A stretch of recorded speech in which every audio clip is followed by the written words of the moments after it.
Who is in charge of this country? It's certainly not Anthony Albanese. In fact, apparently, it's this bloke, John Setka, a union boss and a bully who has got little Albo wrapped around his finger. So much so, the CFMEU head is reminding the PM who is effing boss. Mr Setka is continuing his campaign to try and get former Australian Building and Construction Commission Chief Stephen McBurney sacked as the AFL's head of umpiring. And why? Because, well, he doesn't like him because of a decision Mr McBurney made in that previous role.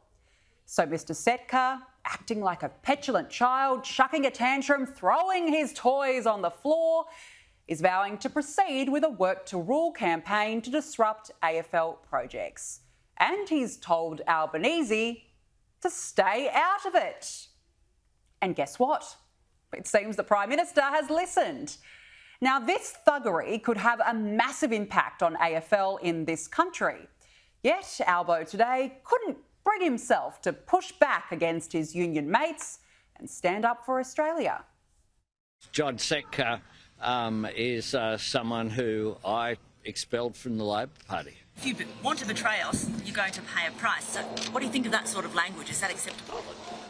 I think that you probably encourage him by asking questions about him, given his character. Oh, look, I know you seem to be very interested in this bloke. He seemed angry at the questions. So what, nobody should ask about it? We should ignore it? And what will you do about it, Prime Minister?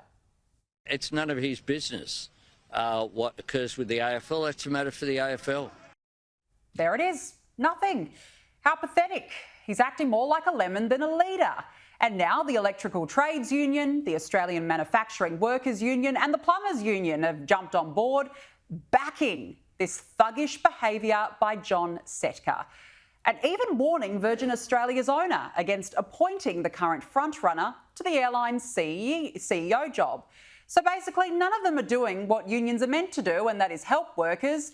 Instead, they are out there trying to get someone sacked, interfering in matters they have nothing to do with, and getting away with threats and propaganda like this. A CFMEU mugshot of Stephen McBurney on a wanted dead or alive poster, which has now been replaced with not wanted. All the while, Labor has adopted a nothing to see here approach. I mean, the Sports Minister literally ran away from the subject. What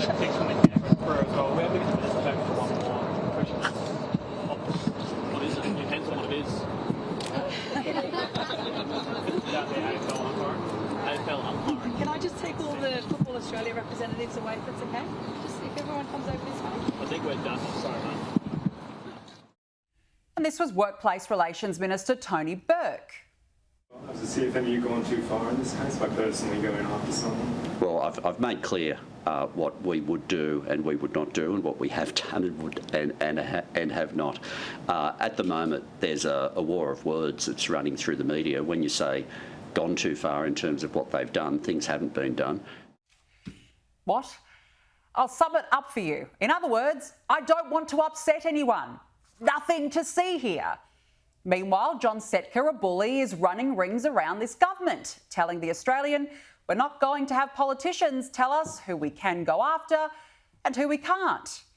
And credit where it's due, South Australian Labor Premier Peter Malinauskas summed up the mood perfectly today, acting more like a Prime Minister than the Prime Minister.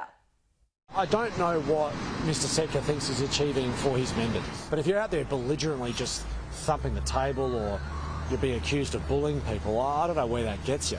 Well, he's certainly, Kieran, got more spine than the Prime Minister of Australia.